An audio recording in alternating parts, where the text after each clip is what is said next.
एक बार की बात है, जब श्री राम जी अयोध्या के राजा बन गए थे, तो एक बार श्री शिव जी के मन में आया कि चलो श्री राम जी से मिल के आते हैं। तो श्री राम जी से मिलने श्री शिव जी और श्री पार्वती जी आए।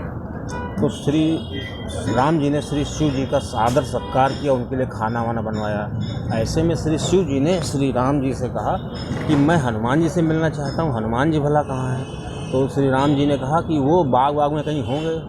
तो श्री शिव जी बाग की तरफ गए, वहाँ पर देखा क्या कि श्री हनुमान जी खर्राटे भर रहे हैं बहुत तेज़, और उनके खर्राटों से राम राम की आवाज़ आ रही है। और उनके खर्राटों की जो राम राम थी, उससे जो पेड़ के पत्ते हैं वो भी राम राम बोल रहे थे। ऐसे में श्री शिव जी देख करके प्रसन्न हो गए, वो भी राम राम करने लगे।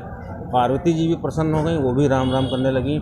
और वो भूल गए थे कि वो कहाँ पर हैं, और श्री हनुमान जी सोते हुए खर्राटे भर रहे थे और राम राम कर रहे थे।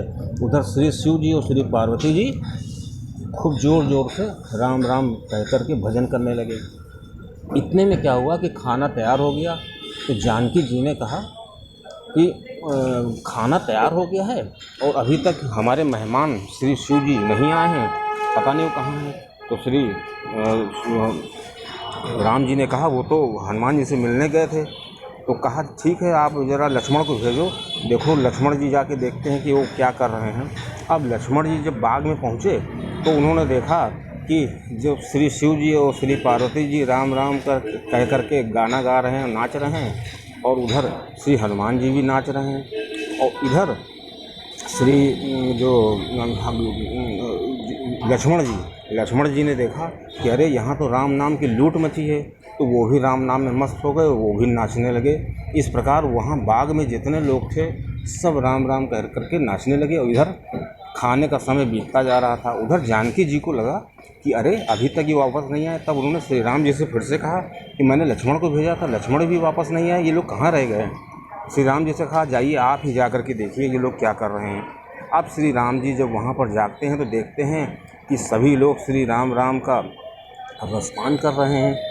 हनुमान जी और श्री शिव जी, श्री पार्वती जी और श्री लक्ष्मण जी। ऐसे में श्री राम जी ने सोचा कि इसको कैसे रोका जाए। तो उन्होंने श्री हनुमान जी से कहा कि आपके खाने का समय हो गया है और आपको आज मेरे साथ खाना है। अब चूँकि श्री हनुमान जी तो हमेशा श्री राम जी के बाद ही खाना खाते थे, लेकिन आज उनको श्री राम जी के साथ खाना था, उनको बड़ा संकोच हो रहा था। इस प्रकार सभी मेहमान श्री पार्वती और श्री राम, जानकी और लक्ष्मण सहित सभी लोग खाने की पंक्ति में बैठे और श्री हनुमान जी भी बैठे। और श्री हनुमान जी को बहुत शर्म आ रही थी कि मैं राम जी के सामने कैसे खाना खाऊं, लेकिन चूँकि राम जी का आदेश था उन्होंने खाना शुरू कर दिया। जानकी जी ने खाना परसना शुरू किया।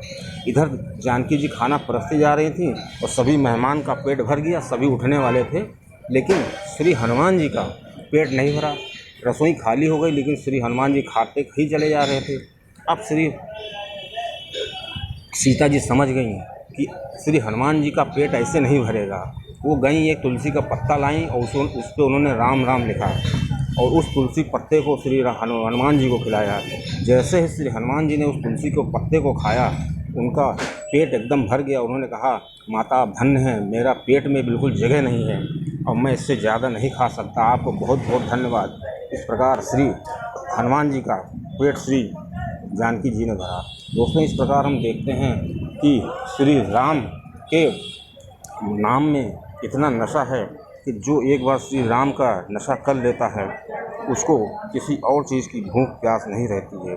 और श्री शिव जी हैं जो हमेशा श्री राम जी के नाम में, श्री राम जी के रसपान में मस्त रहते हैं। इसीलिए कहा जाता है श्री राम जी से बड़ा श्री राम जी का नाम है। और इस प्रकार श्री हनुमान जी और श्री शिव जी, ये दोनों लोग श्री राम जी के नाम को लेकर के हमेशा मस्त रहते हैं। और यहाँ तक कि श्री शिव जी तो एक मिनट भी नहीं गंवाते हैं और अपने श्री आराध्य श्री राम जी का नाम लेते रहते हैं, उनका भजन करते रहते हैं। और श्री राम जी का नाम श्री राम से बड़ा है और श्री राम के नाम में इतनी शक्ति है, पूरे विश्व की शक्तियाँ मिल कर के भी उस शक्ति के सामने फीके पड़ जाते हैं। बोलिए श्री राम।